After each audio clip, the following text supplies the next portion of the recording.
Hello everyone, this is Deepak Tiwari और इस video में हम देखने वाले हैं यूनाइटेड नेशंस के बारे में, यानी कि संयुक्त राष्ट्र संघ के बारे में। और इसमें हम बिल्कुल डिटेल में देखेंगे जिससे कि हमारे एग्जाम में कोई भी क्वेश्चन ना छूटे।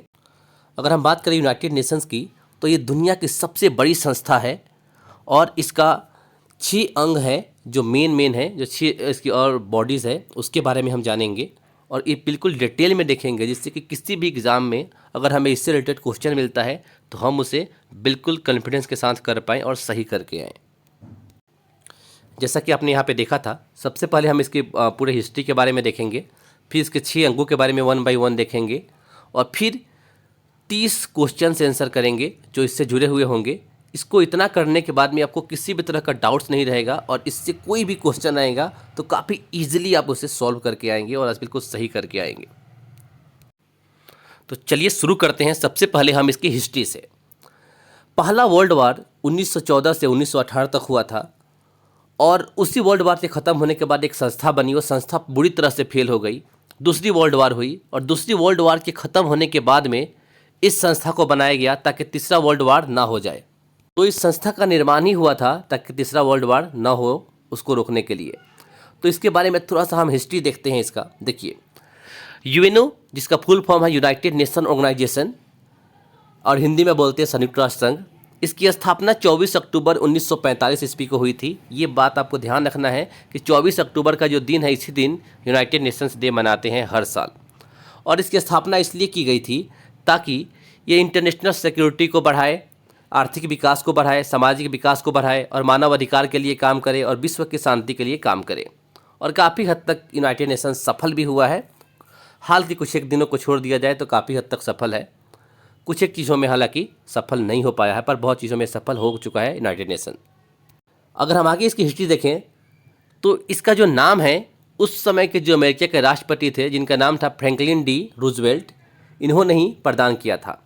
ये रूजवेल्ट, ध्यान रखना, कई ऑप्शन में सिर्फ आपको रूजवेल्ट मिलेगा और इनका पूरा नाम था फ्रैंकलिन डी रूजवेल्ट। इन्होंने ही नाम सजेस्ट किया था उस समय। ये अमेरिका के राष्ट्रपति थे और इस संस्था को बनाने के लिए जो अमेरिका का शहर है वाशिंगटन अमेरिका का पहले राष्ट्रपति थे, उन्हीं के नाम पे शहर है। और यहाँ पे बैठक हुई दुनिया के बड़े बड़े राष्ट्रों की जो उस समय ताकतवर थे उस समय, जैसे कि उस समय यूएसएसआर था, यूके था जिसको ब्रिटेन बोलते हैं, और साथ ही साथ इसको बोल सकते हैं कि जर्मनी था उस समय, इटली था, स्पेन था, अमेरिका था, ये सब देश थे। तो 21 अगस्त 1944 से बैठक शुरू हुई और 7 अक्टूबर 1944 तक चला और उसी में फैसला लिया गया इस चीज़ को लेकर। यूनाइटेड नेशन का जो झंडा है, इसको लेकर भी बहुत सारे क्वेश्चंस बनते हैं। जो उसका पृष्ठभूमि है वो हल्की नीली है और इस पर श्वेत रंग से राष्ट्रसंघ का प्रतीक बना हुआ है। इसको मैं आपको डायरेक्ट दिखाई देता हूँ फ्लैग एक बार। जैसा आप यहाँ देख पा रहे हैं, यहाँ पे 2 जैतून के यहाँ पे दोनों तरह से है, नीचे से बंद है और यहाँ पे वर्ल्ड मैप है और ऊपर से बिल्कुल खुला हुआ है, राइट। तो ये इसका मैप है और ये झंडा है यूनाइटेड नेशन का। इसी बात को यहाँ लिखा है, आप चाहें तो वीडियो पॉज करके पढ़ सकते हैं। आगे है कि यूएनओ जो है, इसका हेड क्वार्टर 17 एकड़ ज़मीन पे फैला हुआ है और ये जिस व्यक्ति ने दिया था उस व्यक्ति का नाम भी कई बार पूछा जाता है, तो उसका नाम था जॉन डी रॉकफेलर। इन्होंने ही दान में दिया था इस बिल्डिंग को। एक बार मैं दिखाता हूँ आपको। ये जो बिल्डिंग आपको दिखाई दे रहा है, यही वो बिल्डिंग है जहाँ पे यूनाइटेड नेशंस का हेड क्वार्टर है यहाँ पे, और इसमें लगभग 10,000 लोग काम करते हैं। यह जो बिल्डिंग है अमेरिका का न्यूयॉर्क शहर में स्थित है ये बिल्डिंग। इसके बारे में आपने यहाँ देख लिया और 40 मंजिल का बिल्डिंग है, इतना आपको ध्यान रखना है। आगे देखते हैं। आगे बात है कि यूएनओ का जो हेड क्वार्टर है, मुख्यालय है, इसको 1952 में बना कर तैयार किया गया था और इसकी जो पहली बैठक हुई थी 10 जनवरी 1946 को ब्रिटेन के शहर लंदन में हुई थी। तो ये बात भी आपको ध्यान रखना है कि पहली बैठक 10 जनवरी 1946 को हुई थी, 10 जनवरी। एक और बात है यहाँ पे कि सोवियत रूस जो है, क्रीमिया प्रदेश के याल्टा नगर में एक मतलब जो रूस है ना, उस समय यूएसएसआर था जो 1991 में 15 देशों में बदल गया। 4 फरवरी 1944 को वहाँ पे बैठक हुई। ब्रिटेन के प्रधानमंत्री उस समय चर्चिल थे, चर्चित इनका नाम था। ये काफ़ी इंडिया के अगेंस्ट थे, गांधी जी के खिलाफ काफ़ी स्टेटमेंट देते थे। गांधी जी को नंगा फकीर इन्होंने ही कहा था, राइट, इसी ने कहा था, इन्होंने बोलना मेरे से ठीक नहीं होगा। और सोवियत राष्ट्रपति जो थे उनका नाम स्टालिन था, ये थे उस समय। और अमेरिका का राष्ट्रपति उस समय कौन थे? अमेरिका के रूजवेल्ट थे। तो ये तीनों वहाँ पे थे और इन्होंने यहाँ पे मेन तय किया कि सुरक्षा परिषद में जब मतदान होगा वो किस तरीके से किया जाएगा। आपको पता होगा कि आप या फिर आपने सुना होगा कि एक होता है वीटो पावर। तो इस तरह की अलग अलग चीज़ों के बारे में इन्होंने यहाँ पे डिस्कशन लिया। फिर बाद में जब शुरुआत हुई संयुक्त राष्ट्र संघ की, जब स्थापना हुई, तो उस समय संख्या देशों की थी 50 थी। 91वां देश पोलैंड बना था, वरना 85 देश थे। और पूछिए कि भारत ने कब इसको ज्वाइन किया, तो भारत ने ज्वाइन किया था 30 अक्टूबर 1945 को। 30 अक्टूबर, ठीक है, 30 अक्टूबर 1945 में ही भारत ने इसकी सदस्यता ग्रहण कर ली थी। तो आप ये बोल सकते हैं कि फाउंडर मेंबर्स में से एक था भारत। और 91वां देश पोलैंड था, जब आपने जान ही लिया ये बात। साथ ही साथ इसके जो देशों की संख्या है, इस ऑर्गेनाइजेशन के जो पार्ट हैं, उन देशों की संख्या है 193, 193। और 193वां जो देश था, उस देश का नाम है दक्षिणी सूडान। 11 जुलाई 2011 को इसका सदस्य बना था दक्षिणी सूडान, जो कि अफ्रीकन कॉन्टिनेंट में है। साथ ही साथ इसके भी बोल सकते हैं कि कॉन्स्टिट्यूशन है, इसका संविधान है। संविधान के चार्टर में 111 अनुच्छेद हैं और 19 अध्याय हैं। ये बात आपको ध्यान रखना है कि 19 अध्याय और 111 अनुच्छेद हैं। जैसे संविधान भारत का कॉन्स्टिट्यूशन है, उसी तरीके से यूएन का भी अपना है एक संविधान। अब 6 भाषाएं हैं। 6 भाषाएं कौन कौन सी है, इसको देखिए। 6 भाषा है जिसको कि उन्होंने ऑफिशियल लैंग्वेज की मान्यता दे रखी है यूएन ने। इंग्लिश, फ्रेंच, चाइनीज़, अरबी, रशियन और स्पेनिश। ये 6 भाषाओं को उन्होंने मान्यता दिया है। लेकिन कार्यकारी भाषा जिसको ऑफिशियल लैंग्वेज बोलते हैं, वो 2 ही हैं। एक है इंग्लिश और दूसरी है फ्रेंच। ये 2 ही भाषाएं जो है ऑफिशियल लैंग्वेज है। क्योंकि ऑफिशियल लैंग्वेज में जो ज़्यादातर लोग आते हैं वो अलग अलग जगहों के लोग होते हैं, अलग अलग भाषा को बोलने वाले लोग होते हैं। इसीलिए ऑफिशियल भाषा 2 ही रखी गई है। इंग्लिश को स्पेशली इंग्लिश होती है और दूसरी फ्रेंच है, पर ज़्यादातर काम इंग्लिश में ही करते हैं। तो ये 2 भाषाओं को ऑफिशियल लैंग्वेज के रूप में उन्होंने रखा है, फ्रेंच और इंग्लिश को। और बाकी 6 भाषाओं को उन्होंने मान्यता दिया है। तो इससे भी सवाल बनते हैं, ध्यान रखना।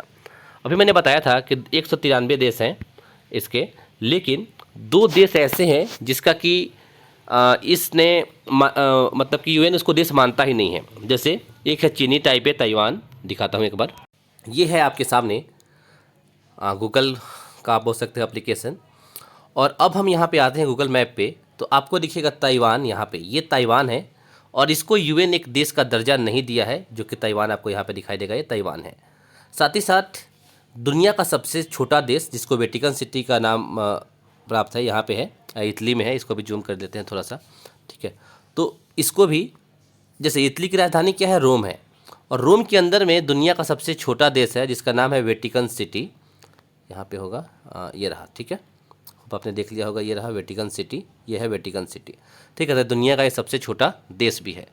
तो इन दोनों को यूएन देश नहीं मानता है और ये दोनों इसके सदस्य भी नहीं हैं। तो ये बात भी आपको ध्यान रखना है, ठीक है। बाकी हमने भाषाओं को तो देख ही लिया कि भाषा कौन कौन सी है इसमें। साथ ही साथ हमने ये भी देख लिया इसमें कि 5 भाषाएं जो थी जिसको ऑफिशियल लैंग्वेज प्राप्त है। एक है चाइनीज़, दूसरी है यहाँ पे अरबी, जहाँ पे अरब कंट्रीज है यहाँ पे, ठीक है, अरबी। तीसरी है रशियन, चौथी है फ्रेंच जो कि फ्रांस से बोली जाती है, और 5वीं है इंग्लिश जो कि यूके से ओरिजिन है। तो ये 5 भाषाएँ हैं, ठीक है। और अगर हम बात करें परमानेंट मेंबर की, तो लगभग ऐसा ही है, बस थोड़ा सा चेंज हुआ है। एक अमेरिका अलग से जुड़ गया है, अरब नहीं है इसमें, वरना परमानेंट जो मेंबर हैं सिक्योरिटी काउंसिल के, चीन है, रूस है, फ्रांस है, यूके है, और साथ ही साथ एक है अमेरिका। अमेरिका कहाँ पे है, इसके बगल में यहाँ पे मिलेगा यूएसए आपको, ठीक है। तो ये है यूएसए यहाँ पे है। और ये भी अलास्का वाला जो पार्ट है ये भी यूएसए का ही है, जो कि रशिया ने यूएसए को बेच दिया था यहाँ पे, ठीक है। चलिए आगे देखते हैं। अब देखते हैं हम इसके 6 बॉडीज़ के बारे में।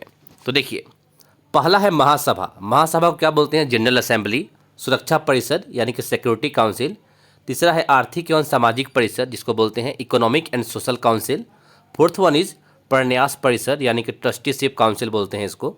5th है अंतर्राष्ट्रीय न्यायालय यानी कि इंटरनेशनल कोर्ट ऑफ जस्टिस। और 5th है सचिवालय जिसको बोलते हैं सेक्रेटरीट। और ये हो गए अपने 6 संस्थाएं। 6 के बारे में हम डिटेल में देखेंगे। तो चलिए आगे देखते हैं। देखिए, जो यूएनओ है उसका प्रधान महासचिव होता है, और पहले जो थे वो ट्रिगवेली थे, नॉर्वे के थे। ये हम देखेंगे डिटेल में, पर पहला ध्यान रखना, पहले क्या थे, ट्रिगवेली थे और ये नॉर्वे देश के थे। दूसरे पॉइंट है इसमें समझना है कि जो अभी के समय में है उनका नाम है एंटोनियो गुटेरेस और ये पुर्तगाल से हैं, पुर्तगाल के रहने वाले हैं। आपने देखा होगा न कहीं इनके इमेज आपने किसी सोशल मीडिया पर जरूर देखा होगा। अगला है इंटरनेशनल कोर्ट ऑफ जस्टिस, अंतर्राष्ट्रीय न्यायालय। अंतर्राष्ट्रीय न्यायालय इसकी स्थापना 3 अप्रैल 1946 को हुई थी, जो कि नीदरलैंड के शहर द हेग में है। ठीक है, इसका स्पेलिंग इंग्लिश में ऐसे मिलता है द हेग। ठीक है, द हेग होता है, तो द हेग जो है इस तरीके से आपको मिलेगा। तो द हेग में है इसका हेड क्वार्टर, जो कि इंटरनेशनल कोर्ट ऑफ जस्टिस है। उसमें जजों की संख्या 15 होती है और हर जज का जो कार्यकाल होता है 9 वर्ष का होता है।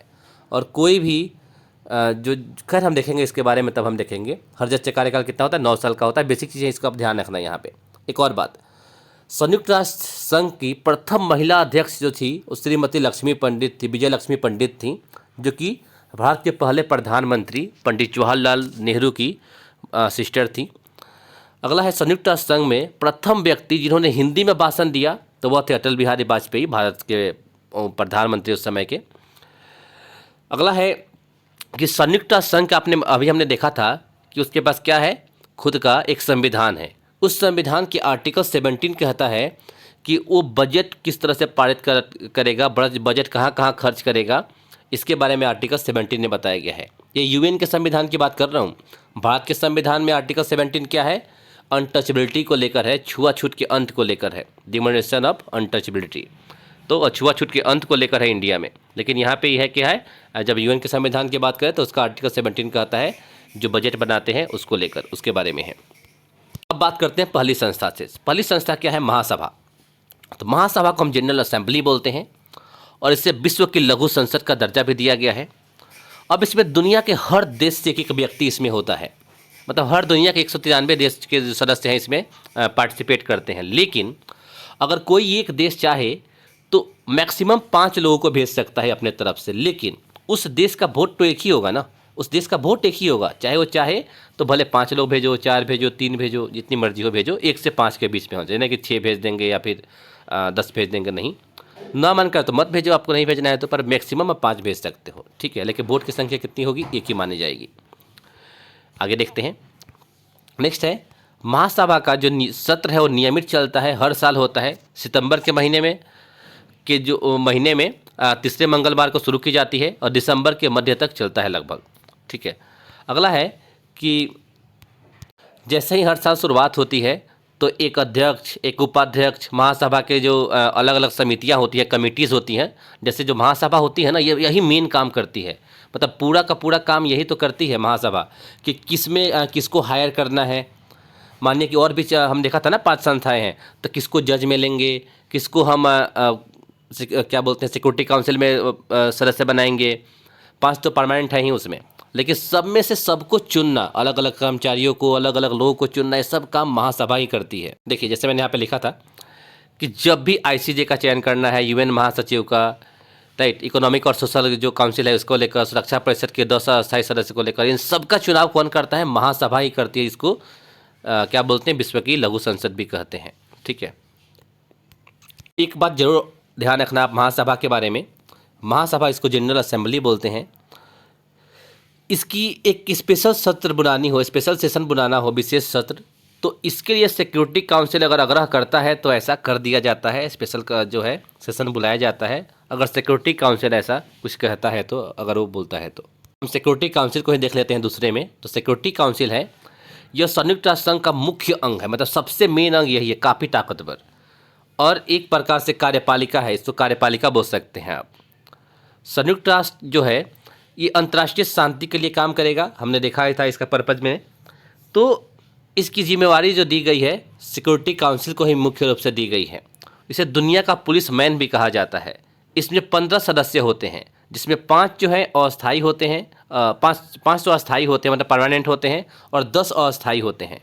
तो जो 5 परमानेंट होते हैं ना, वो तो हमेशा से है, शुरू से जब से बना तब से। लेकिन 10 जो अस्थायी हैं वो हमेशा 2 साल के लिए चुने जाते हैं और हर 2 साल पे वो बदल जाते हैं। देखिए जो 5 अस्थायी देश थे वो कौन कौन से थे, एक है यूएसए 1 नंबर, फिर दूसरा फ्रांस है और तीसरा इंग्लैंड है, 3 हो गए। फिर हम बात करें चौथे की, तो चौथा अपना हम मान लेते हैं रूस को और 5वां चाइना। तो तो ये 5 देश है जो परमानेंट मेंबर है सिक्योरिटी काउंसिल में। इन्हीं को वीटो पावर प्राप्त है। वीटो पावर किसके पास है? इन्हीं पांचों के पास है। यूएसए के पास, ठीक है, आपने देखो तो यहाँ यूएसए के पास, यूएसए के बाद फिर यहाँ पे आता है फ्रांस, फिर आता है यूके, फिर आता है यहाँ पे रसिया और फिर आता है चाइना। इन 5 देशों को ही पावर है वीटो पावर का। और वीटो पावर का मतलब है किसी चीज़ को रोक देना, ठीक है, निषेध कर देना, रोक कर देना, उसको रोक देना। नहीं तो इंडिया भी काफ़ी कोशिश कर रहा है ताकि इंडिया को मिले, क्योंकि अगर हम देखें महाद्वीप वाइज तो चाइना का पास है, इंडिया का पास नहीं है। और इसके बाद अगर ये छोटा सा यूरोप है फिर भी यहाँ पे 2 लोगों के पास है, और इधर यूएसए में है, अफ्रीका में भी किसी को नहीं है। तो ये गलत है ना, अफ्रीका में कम से कम एक देश को मिलना चाहिए। एशिया बहुत बड़ा है तो यहाँ पे इंडिया को मिलना चाहिए, या फिर जापान भी काफ़ी हद तक है इस देश में, जापान को भी इसमें मिलने के चांसेस हैं, जापान को भी मिल सकता है, राइट। तो ये सिस्टम गलत है वीटो पावर को लेकर कि 5 ही देशों को पावर है, बाकियों की इतनी पावर नहीं है। तो और बाकी जो 10 मेंबर होते हैं जो परमानेंट नहीं होते हैं, ये 2 साल के लिए चुने जाते हैं, और हर 2 साल पे जो 10 मेंबर है वो बदलते रहते हैं। जैसे इस समय भारत को भी देखें तो भारत भी इस समय इसी का मेंबर है। अब हम बात करते हैं तीसरी संस्था के बारे में, जिसका नाम है इकोनॉमिक एंड सोशल काउंसिल, जिसको बोलते हैं आर्थिक एवं सामाजिक परिषद। इसमें जो सदस्य हैं वो 54 होते हैं, और इसमें हर सदस्य का जो कार्यकाल है वो 3 साल का होता है, 3 वर्ष का होता है। यह एक अस्थायी संस्था है, मतलब कि ये परमानेंट नहीं है, परंतु 1/3 जो सदस्य है ना, जैसे हमारे देश में आप देखेंगे एक राज्यसभा होती है, तो राज्यसभा की तरह ही है कि 1/3 जो सदस्य हैं, 1/3 सदस्य वो हर साल क्या होते हैं, मतलब कि रिटायर होते रहते हैं। और कोई भी जब इसमें से रिटायर होता है तो चाहे तो फिर से दोबारा से री इलेक्ट हो सकता है, दोबारा से उसमें पार्ट बन सकता है। जैसे होता है ना कि हमारे राज्यसभा में जो अपर हाउस है हमारे लोकसभा का, अगर वहाँ पे एक व्यक्ति है चुना गया है, 6 साल उसका कार्यकाल पूरा होता है, वो चाहे तो दोबारा चुन के आ सकता है। सेम यहाँ पे है कि 3 साल का कार्यकाल होता है, और 1/3 जो लोग हैं हर एक साल में सेवानिवृत्त होते रहते हैं, राइट। और वो चाहे तो दोबारा चुन के आ सकते हैं। ये प्रोसेस यहाँ पे भी रखा गया है, बस इसका कार्यकाल आधे समय का है।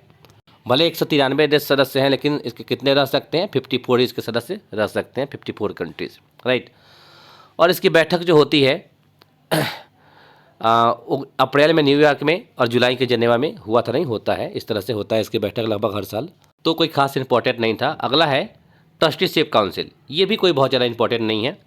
एक ट्रस्टीशिप काउंसिल अब काम करता ही नहीं है 1994 से, आखिरी बार तभी इसने काम किया था, ठीक है, क्योंकि अमेरिका द्वारा प्रकाशित प्रशांत द्वीप को स्वतंत्र होने के साथ ही न्याय परिषद के कार्य लगभग समाप्त हो गए, ठीक है, क्योंकि अब इसका काम है ही नहीं, लेकिन फ्यूचर में जब भी जरूरत पड़ेगी एक्टिव हो जाएगा। फिलहाल अभी ऐसा कुछ नहीं है। और शुरुआत में कुछ कंट्री को जिम्मेवारी दी गई थी, ऑस्ट्रेलिया को, न्यूजीलैंड को, अमेरिका को, ब्रिटेन को, कि दुनिया में जो जो देश गुलाम है उनको आज़ाद करने के लिए ये काम करेंगे और उन सबको आज़ादी दिलाएंगे। तो इस चीज़ के बारे में हुई थी, राइट। रूस, चीन, राइट, अस्थायी सदस्य देश है जिनके शासन में कोई नया क्षेत्र नहीं है, मतलब इन्होंने कोई भी नए क्षेत्र को नहीं किया था उस समय, मतलब कि इनके शासन के दौरान कोई नया क्षेत्र को अर्जित नहीं किया गया था। हालांकि चाइना खुद अगर देखें तो चाइना इस समय बहुत सारे देशों के इधर उधर बुली करता है और उसकी ज़मीन कब्जा करने की कोशिश करता रहता है, राइट। और इसके वर्तमान में 12 सदस्य हैं, जिनमें से 4 प्रबंधकर्ता देश की सुरक्षा परिषद में अस्थायी सदस्य होने के कारण अस्थायी सदस्य के 5 निर्वाचित सदस्य हैं, मतलब कि 12 सदस्य हैं जो परमानेंट मेंबर रो हैं, और कुछ देशों को रखा जाता है। हालांकि इससे कोई काम है नहीं, पर ऐसे ही कुछ देश जैसे ऑस्ट्रेलिया हो गया, न्यूजीलैंड हो गया, इन सब देशों को इसमें रखा गया है। तो कोई भी देश गुलाम हो तो उसको आज़ादी दिलवाने के लिए एक काम करेंगे ताकि वहाँ पे मानव अधिकार का हनन न हो। अगली संस्था है अपनी 5वीं, जो सबसे इंपॉर्टेंट है इनमें से, वो है इंटरनेशनल कोर्ट ऑफ जस्टिस। इसमें समझना कि ये कहाँ पे है, नीदरलैंड की राजधानी द हेग में है, और इसकी स्थापना हुई थी 3 अप्रैल 1946 को। अब हम देखते हैं यहाँ पे, देखिए आईसीजे का जो हेडक्वार्टर है यहाँ पे, ये है द हेग में। यहाँ पे आईसीजे का आपको बिल्डिंग मिलेंगे। यहाँ पे एक बार मैं सेटेलाइट ऑन कर देता हूँ जिससे हम देख पाए बिल्डिंग को साफ साफ। ये देखिए, ये कोर्ट है, इसी परिसर में यहाँ पे कोर्ट है, और यहीं पे जो है पूरी तरीके से आपको मिलेगा आईसीजे का जो काम होता है इंटरनेशनल कोर्ट ऑफ जस्टिस का, यहीं पे होता है, जो आपको यहाँ पे रेड कलर में ये मैप दिख रहा है, यहीं पे है, ठीक है। तो इसके बारे में ही हमने देखा, अभी जाना। और ये कहाँ पे है, नीदरलैंड में। और नीदरलैंड अपने आप में बहुत छोटा सा देश है, अगर हम इसे देखें तो एक काफ़ी छोटा सा देश है नीदरलैंड अपने आप में। देखिए ये बहुत छोटा सा देश है नीदरलैंड, यूरोप में एक छोटा सा, ठीक है, और इसी देश के अंदर में यहाँ पे है, ठीक है। क्योंकि नीदरलैंड के बगल में अगर आप यहाँ पे देखें तो कई देश हैं जो काफ़ी बड़े हैं, जैसे जर्मनी काफ़ी बड़ा है, बेल्जियम भी ठीक ही ठाक है, बेल्जियम थोड़ा छोटा है, राइट। और इधर आप देखें तो फ्रांस वगैरह भी काफ़ी बड़े हैं इस देश की तुलना में, और छोटा सा देश है पर यहीं पे बनाया गया है। और साथ में यहाँ पे यूके है, ये भी काफ़ी बड़ा है अपने आप में। अब जो यूएनओ है, इसके बारे में इसका जो कॉन्स्टिट्यूशन है, संविधान है, अंतर्राष्ट्रीय न्यायालय के बारे में बताया गया है अध्याय 5 में और आर्टिकल 70 में 70 में इसके बारे में बताया गया है। अंतर्राष्ट्रीय न्यायालय में जजों की संख्या 15 होगी मैक्सिमम, कितनी होगी 15, और हर जज जो है 9 साल के लिए चुना जाएगा, इसी में बताया गया है। और प्रत्येक 3 वर्ष बाद जो है 5 जज क्या होते हैं, अवकाश ग्रहण करते हैं और फिर वो बदलते रहते हैं जज। कोई भी जज जो है 9 साल के लिए, अगर कोई भी जज हम चाहें तो दोबारा उसको इलेक्ट कर सकते हैं, लेकिन उन्हीं में से कोई एक व्यक्ति अध्यक्ष बन जाता है और कोई एक उपाध्यक्ष बन जाता है। वो खुद चुन लेते हैं सब जज मिल के आपस में, खुद ही उनको करना होता है।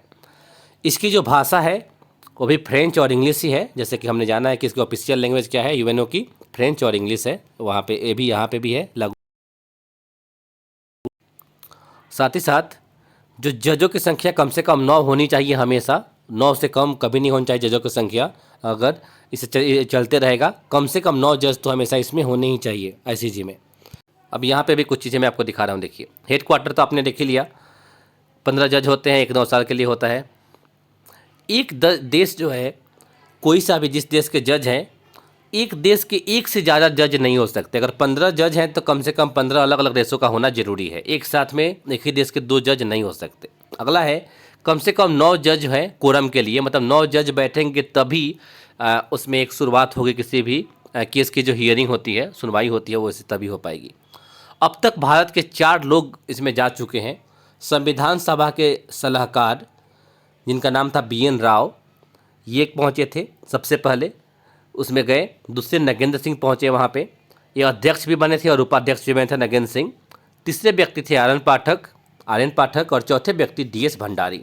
ये 4 लोग हैं जो कि जज के रूप में काम किए हैं आईसीजे में, जो इंडिया से हैं। अब हम बात करते हैं आखिरी संस्था के बारे में। इसका नाम है सचिवालय, सेंट्रल माफ़ करना, इसका नाम है सेक्रेटरीट काउंसिल। तो ये जो है सचिवालय जिसको बोलते हैं, ये संयुक्त राष्ट्र संघ के दिन प्रतिदिन के कामों को निपटाता है, मतलब रोज़ का जो काम होता है उसको ये पूरा करता है, देखता है। ये क्या है, ये जो संस्था है, इसको एडमिनिस्ट्रेटिव वर्क करना होता है, जितने भी प्रशासनिक काम होते हैं सब इसको करना होता है सचिवालय को। और इसके जो चुनाव होता है हर 5 साल पे होता है इसके महासचिव की। और पहले जो थे उनका नाम था ट्रिगवेली, जो कि नॉर्वे के थे, इन्होंने इस्तीफा दे दिया था। दूसरे व्यक्ति डैग हैमर थे, जो कि स्वीडन के थे, इनके कार्यकाल के दौरान इनकी मृत्यु हो गई थी। और फिर तीसरा व्यक्ति जो बने उनका नाम था यू थान, और ये म्यांमार से थे और पहले नॉन यूरोपियन थे। और अभी जिनको है उनको तो आपने देख ही लिया। तो ये इसके बारे में भी काम हो गया, इससे भी हमने देख लिया और समझ लिया। अब हम देखते हैं question answer, 30 important question answer, 30 plus होंगे, 31 होगा एटलीस्ट कम से कम। तो चलिए उसे हम देखते हैं। पहला है यूएनओ का फुल फॉर्म क्या है, तो इसका फुल फॉर्म क्या है, यूनाइटेड नेशन ऑर्गेनाइजेशन। दूसरा है कि संयुक्त राष्ट्र संघ दिवस किस तिथि को मनाया जाता है, तो 24 अक्टूबर को, क्योंकि इसकी स्थापना 24 अक्टूबर 1945 को हुई थी। तीसरा है संयुक्त राष्ट्र संघ में हिंदी में भाषण देने वाले प्रथम व्यक्ति अटल बिहारी वाजपेयी। चौथा है संयुक्त राष्ट्र संघ की स्थापना किस वर्ष में हुई थी, तो 1945 में हुई थी। अगला है संयुक्त राष्ट्र संघ के ध्वज की पृष्ठभूमि श्वेत रंग, जैतून के 2 ऊपर की और खुली हुई शाखाएं, बीच में विश्व की मानचित्र, हल्की नीली पृष्ठभूमि। यूएनओ ने इस ध्वज को कब अंगीकृत किया, कब अपनाया, तो इसको 1947 में अपनाया था, अक्टूबर के महीने में। अगला है कि संयुक्त राष्ट्र संघ की अधिकतम भाषाएं अंग्रेजी, फ्रेंच, चीनी, अरबी, रूसी और स्पेनिश, ये जो आधिकारिक भाषाएं हैं ये हैं। लेकिन कार्य करने की भाषाएं कौन सी है, तो है अंग्रेजी और फ्रेंच। अगला है 7वां नंबर कि संयुक्त राष्ट्र संघ का मुख्यालय कहाँ है, तो यह है न्यूयॉर्क में, अमेरिका में, हमने देखा ही था। अगला है संयुक्त राष्ट्र संघ के वर्तमान महासचिव कौन है, तो बान की मून नहीं है, तो पहले थे साउथ कोरिया के थे ये, अभी हैं एंटोनियो गुटेरेस, जो कि पुर्तगाल के हैं। 9वां है वर्तमान में संयुक्त राष्ट्र संघ के सदस्यों की संख्या कितनी है, तो वह है 193। आखिरी देश कौन सा था, आखिरी जो देश था उसका नाम था दक्षिणी सूडान। अगला है कि लैंगिक समानता व महिला सशक्तिकरण के लिए संयुक्त राष्ट्र संघ के तहत नए निकाय का गठन किया गया, मतलब नया संस्था बनी, उसका नाम क्या है, उसका नाम है यूएन मतलब यूनाइटेड नेशन महिला, इसका मतलब हुआ। आगे देखते हैं। 11वें नंबर में है कि भारत यूएनओ का सदस्य किस वर्ष से है, तो है 1945 से, और डेट क्या था 30 अक्टूबर 1945। 12वां है कि कौन से 2 देश इसके सदस्य नहीं हैं, तो वेटिकन सिटी और ताइवान, ये मैंने बताया था आपको।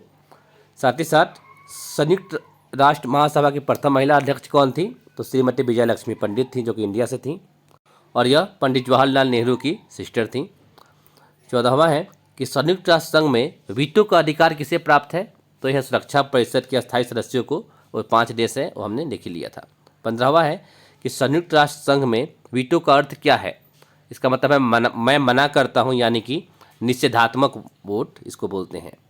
अगला है 16वां नंबर कि संयुक्त राष्ट्र संघ की स्थापना का मुख्य उद्देश्य क्या है, तो है अंतर्राष्ट्रीय शांति और सुरक्षा बनाए रखना। अगला है कि संयुक्त राष्ट्र संघ के अस्थायी सदस्य कौन कौन से, तो हमें देख ही लिया कौन कौन से हैं, फिर भी एक बार यहाँ पे आंसर है कि जैसे यूएसए है, अमेरिका है, यूनाइटेड किंगडम है यानी कि ब्रिटेन है, रूस है, चीन है और फ्रांस है, 5 देश हैं। अगला है कि अंतर्राष्ट्रीय न्यायालय कहाँ स्थित है, तो हेग में है, जो कि नीदरलैंड में है। 19वां है कि संयुक्त राष्ट्र संघ की लाइब्रेरी किस नाम से जानी जाती है, तो इसको बोलते हैं हैमरशोल्ड लाइब्रेरी। 20 नंबर में है कि संयुक्त राष्ट्र घोषणा पत्र की मूल प्रति कहाँ सुरक्षित रखी गई है, तो ये रखी गई है अमेरिका का राष्ट्रीय पुरालेखागार में, यहाँ पे रखी गई है। पुरालेखागार को शायद इसको बोलते हैं आर्कियोलॉजिकल सर्वे, ठीक है, वहाँ पे रखी गई है, जो अमेरिका का है। नेक्स्ट है कि संयुक्त राष्ट्र संघ के प्रमुख अंग कौन कौन से हैं, तो है महासभा, जिसको बोलते हैं जनरल असेंबली, सुरक्षा परिषद यानी कि सिक्योरिटी काउंसिल, सामाजिक और आर्थिक परिषद यानी कि इकोनॉमिक और सोशल काउंसिल, सचिवालय यानी कि सेक्रेटरीट, और अंतर्राष्ट्रीय न्यायालय यानी कि इंटरनेशनल कोर्ट ऑफ जस्टिस, न्यासी परिषद, इसको बोलते हैं ट्रस्टीशिप काउंसिल। 22वां है कि संयुक्त राष्ट्र अंतर्राष्ट्रीय बाल संकट कोष, जिसको बोलते हैं यूनिसेफ, का मुख्यालय कहाँ है, तो ये भी न्यूयॉर्क अमेरिका में ही है। नेक्स्ट है कि संयुक्त राष्ट्र संघ की कार्यपालिका को क्या कहते हैं, तो इसको कार्यपालिका को सुरक्षा परिषद यानी कि सिक्योरिटी काउंसिल कहते हैं। अगला है कि संयुक्त राष्ट्र संघ के चार्टर में कितने शब्द, धाराएं और अध्याय हैं, तो धाराएं 111 हैं और अध्याय कितने हैं, 19 है, ये तो हमने देख ही लिया था, लेकिन शब्दों की संख्या 10,000 है, ये भी आप ध्यान रखना। अगला है 25 नंबर कि संयुक्त राष्ट्र मुख्यालय हेतु भूमि किसने दान की थी, तो इनका नाम था जॉन डी रॉकफेलर। 26वां है कि संयुक्त राष्ट्र मुख्यालय कब बनकर तैयार हुआ, तो 1952 में हुआ, लेकिन पहली बैठक हुई थी 1946 में लंदन में। अगला है कि संयुक्त राष्ट्र संघ के मुख्यालय में कितने कर्मचारी कार्यरत हैं, लगभग 10,000 है, ये भी मैंने बताया था आपको। नेक्स्ट है कि संयुक्त राष्ट्र संघ का मुख्य प्रशासनिक अधिकारी कौन होता है, तो महासचिव होता है। 29 है कि महासचिव का कार्यकाल कितने वर्षों का होता है, 5 साल का होता है। 30वां है कि संयुक्त राष्ट्र संघ की प्रमुख व्यवस्थापिका का नाम बताएं, तो उसका नाम है महासभा, जिसको बोलते हैं जनरल असेंबली, यही सबको तय करती है, वोट करती है, चुनती है बाकी संस्थाओं के लिए। और अगला है कि संयुक्त राष्ट्र संघ से जुड़ा पहला विशिष्ट संगठन कौन सा है, तो वह है अंतर्राष्ट्रीय श्रम संगठन, International Labour Organization, ILO, International Labour Organization. ये दुनिया की सबसे पुरानी संस्थाओं में से एक है, जो कि UN से जुड़ी है, ठीक है। और इंटरनेशनल लेबर डे कब मनाते हैं, 1 मई को बनाते हैं, मजदूर दिवस जिसको बोलते हैं, लेबर डे, ठीक है। चलिए कल मैं वीडियो यहाँ ख़त्म करता हूँ, फिर मिलेंगे फिर नेक्स्ट वीडियो में। Till there bye bye and take care.